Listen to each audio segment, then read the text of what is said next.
Денеска околу 10 часот и 30 минути во основното училиште Гоце Делчев во Битола изби пожар во една од училишните згради на горниот кат од каде се издигнуваше густ чад.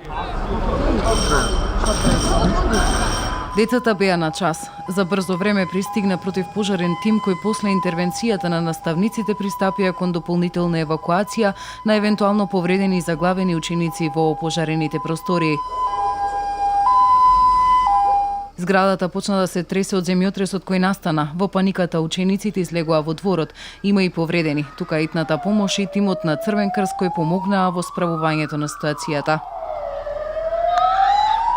Имено сето ова што денеска се случуваше во основното училиште Гоце Делчев беше симулација на практична вежба за справување при елементарни непогоди од страна на учениците, вработените и службите за итна интервенција. Целта на ваквите вежби практични се да видиме како сме подготвени и организирани како училиште во случај на итни вакви ситуации, комплетно и ученици и вработени, и како впрочем службите кои што се битни да реагираат во ваквите ситуации се подготвени тие да одговорат на нашите барања. Согласно законот на Република Македонија за превенција и заштита и обезбедување на учениците, денес имаме симулација на ситуација земјотрес, значи.